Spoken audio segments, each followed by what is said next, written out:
எல்லாருமே பார்த்தது ஒரு எடிட்டட் எபிசோட். இந்த மாதிரி ஒரு எபிசோட விஜய் டிவியில் போடுவாங்கன்னு நான் சத்தியமாக எதிர்பார்க்கவே இல்லை. நான் ரொம்ப பிஸியாக எங்களுடைய வீட்டு திருமண விழாவில் இருந்தேன். விஜய் டிவியிலேருந்து எனக்கு கால் பண்ணி இந்த மாதிரி ஒரு ஷோ பண்ணுறோம், நீங்கள் கெஸ்ட்டாக வாங்க, இந்த மாதிரி உங்கள் வீட்டில் இருக்கிற நாய் பற்றி பேசுங்க, ஆஸ் அ டாக் லவராக வாங்க அப்படின்னு கூப்பிட்டாங்க. நான் சொன்னேன், ஆர்குமெண்ட்டாக இருந்தால் நான் தயவு செய்து வரல, நான் ரொம்ப பிஸியான ஒரு விஷயத்தில் இருக்கேன் அப்படின்னு. அதெல்லாம் இல்லை சார், ஆஸ் அ டாக் லவராக வந்து உங்கள் ஒப்பீனியன் மட்டும் சொல்லுங்க அப்படின்னு அவங்க சொன்னாங்க. அந்த கான்வர்சேஷன்லாம் நான் வச்சுருக்கேன். ஓகே, ஆனால் அங்கே போனால் என்னை சரியாக பேசவே விடலை. ஸோ என் அன்பான ஒரு வேண்டுகோள் என்ன அப்படின்னா, உங்கள் எல்லா விருப்பத்தோட விஜய் டிவி நிறுவனத்துக்கு அந்த unedited version of the episode அதை நீங்கள் போடுங்க. ஓகேவா? மக்கள் வந்து எவ்வளோ ஒரு துடிப்பாக கொந்தளிச்சு என்னென்னமோ கமெண்ட் மேலே போட்டுட்ருக்காங்க. ஸோ இது வந்து எவ்வளோ எனக்கு எதிராகவும் டாக் லவ்வர்ஸுக்கு எதிராகவும் அது எவ்வளோ மோசமாக அந்த விமர்சனங்கள் போயிட்டுருக்கு.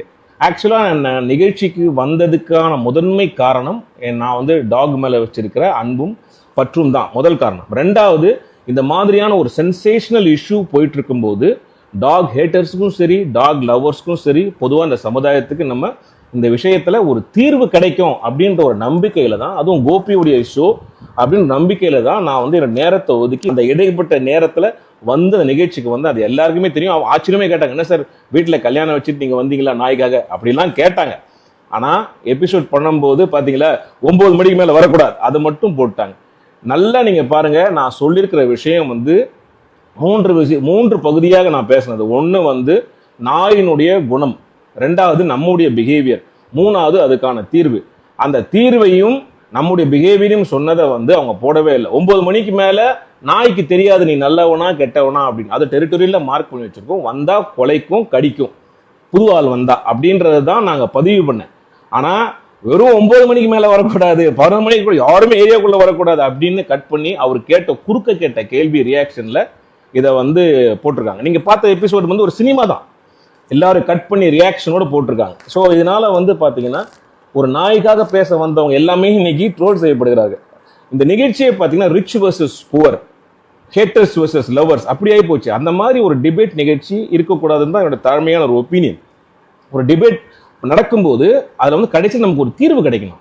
நமக்கு வந்து ஒரு பிரச்சனை இருக்கு, இப்போ அந்த பிரச்சனையை நம்ம தீர்வை தான் பார்க்கணும்.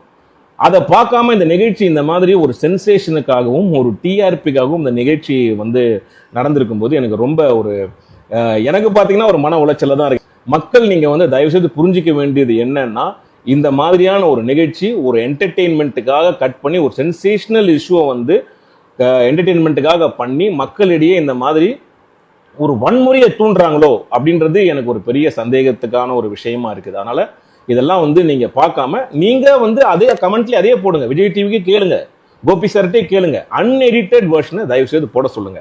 அப்படி போட்டாங்கன்னா உங்களுக்கு முழுசா தெரியும். அது போடுவாங்களான்ற ஒரு கேள்விக்கு இருக்குல்ல.